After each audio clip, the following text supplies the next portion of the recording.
Well, welcome back, folks. Today we're going to revisit the issue of the rear plastic fender for the Suzuki TS50 project. For those of you that have been with me for a while or watched the last video, I started some repairs. This is the original rear plastic.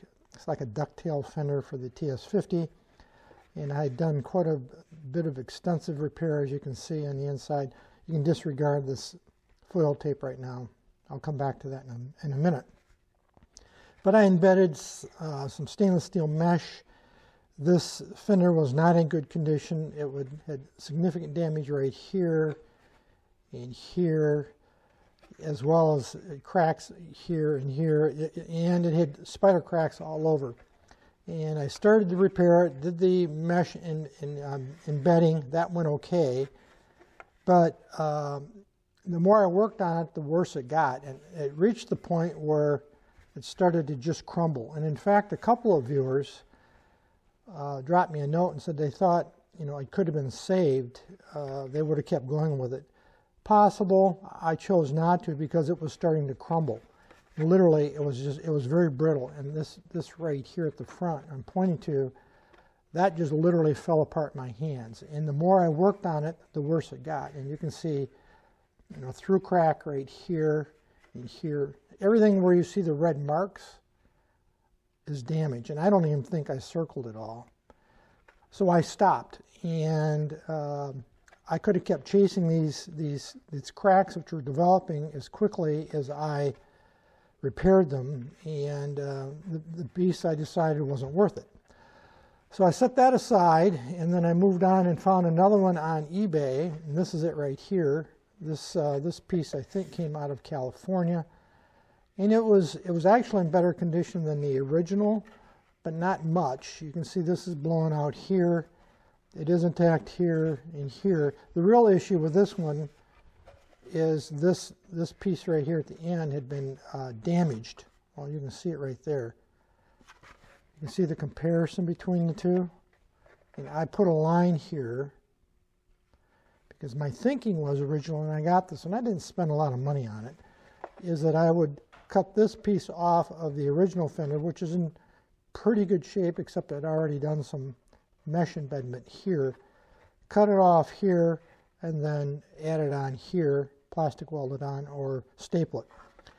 That was my original thinking, and I didn't really get around to starting on that project. I went and worked on the metal front fender and repaired that in one of the side covers, which I'll probably talk about in another video another time. Those two pieces are done. And I circled back around to this and didn't quite get to this repair, and I'm glad I didn't, because then I found this fender. This is actually off I think a 1975 TS75. Same rear piece here. It's identical, different color, of course.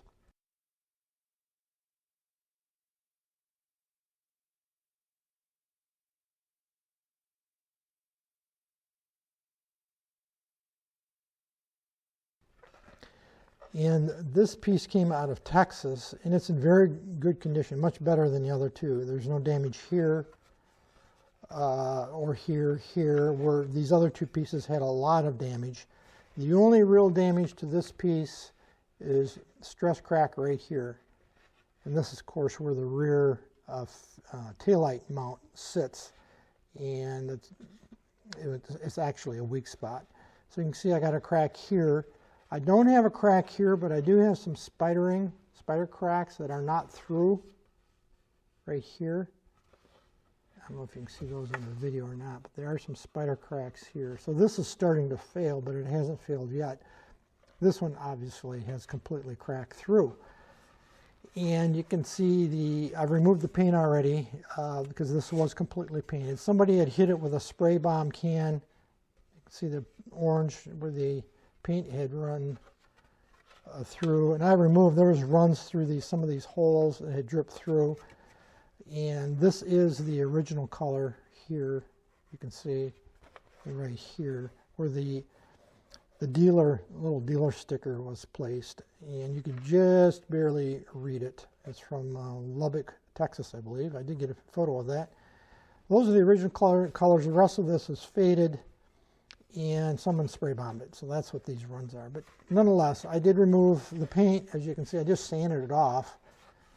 And I have a little more cleanup to do, but my intention is to repair this using two different techniques, and I'm being very careful here. I'm not using any aggressive chemicals at all, if I can help it. And let me show you what I'm going to do. Buddy from Ontario, you're going to be proud of me.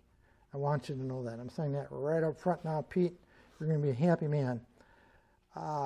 Pete has been encouraging me, or we've talked about rather, getting a hot staple welder and trying that. And that's what I did, and that's what this little kit is. It has not been used. I have opened it before, but it has not been used. And in fact, this is the way it came, like you can see right here. This is just the instructions, pretty basic instructions on how to use it. But literally, I have not had anything out of this yet.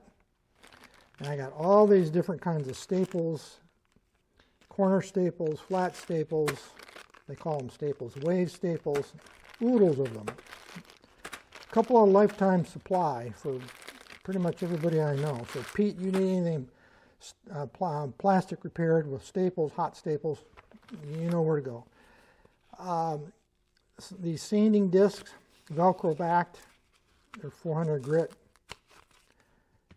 Got additional staples right here, which are the same as these. These are just extras that they sent along. I think there's like, I don't even know how many there are. There's a lot. 100 pieces. 100 pieces, 100 pieces. So probably 1,000 there, plus whatever's here. I'm not sure what the slot is right now, what's supposed to be in there. I don't think it was this, because this was sitting like that when I opened it the first time. I'm not real sure what that's for. It comes with a little inexpensive, poor quality pair of side cutters. Not sure why I would need those, because these staples are designed to be broken off. They've got, I think, a notch in the leg, at least according to the instructions. It talks about, right here, patented slit design, remove the tail by hand. I think you're just supposed to break it off rather than cut them off. So this might be a little redundant, I don't know. But it's not very good quality anyway, and I probably won't use it. I got much better flush cutting nippers. Then of course the tool itself. Again, I haven't even plugged this in or used it at all. I haven't even had it out. And you can see what it looks like there. So this isn't really intended to be a boxing or unboxing video. I just want to show you the plastic welding gun that uses the staples. They call them actually, I think, nails. They refer to them as nails in here a couple of times also. And you insert these in here, pull the trigger, it gets hot, you embed it in the plastic and you break it off. That's the gist of it. And you can see all kinds of videos on YouTube about how to do that. I'm not going to take you through all of that. Go out and watch the videos. But Pete, I took your advice and I bought this. And I'm going to use this in addition to the original tool that I bought. By the way, the stapler tool right here, this was very inexpensive. Literally, I think I paid $20 US for it, shipped, something like that. Got it off of Amazon. This the shoe type tool, which I talked about earlier when I embedded the mesh in the previous Fender. In fact, here's some of the pieces I was working with on that previous Fender right there. I'm going to use this also, because what I think I'm going to do is I'm going to staple this crack right here to hold it together. And I'm going to use the foil tape that you saw on this piece. See this foil tape right here? I just use that to hold the crack together, because I'm going to practice on this Fender with the stapler. I'm not going to jump right to this one without trying out the stapler. I got literally well over 1,000 staples to work with. I got plenty of cracks. This Fender right now is really going to be my test piece with the stapler. That's why I put this foam tape on here, this foil tape, to hold the crack together. And I'm going to try different staples to see which one works best. So this is going to be my test piece. this is going to be obviously my finished piece when I'm done. So again, a couple of staples across here, and then on the back side here, I think I'm going to embed the mesh, very, very similar to what I did on, wrong part, what I did here.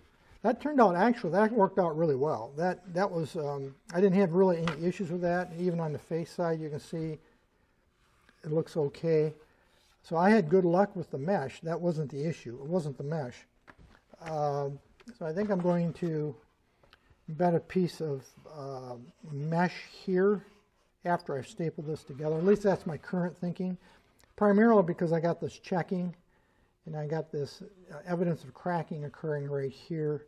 I'm not just going to let that go because I'm afraid it's going to continue to fail. So the mesh will be to reinforce this, and while I'm doing it, I think I'll just reinforce this whole back side. So two-step process: staple across here, embed mesh on the back, stainless steel mesh on the back, and the rest of this looks like it's in very good shape. So I'm not going to, mess around with anything else on the fender right now. So that's my plan.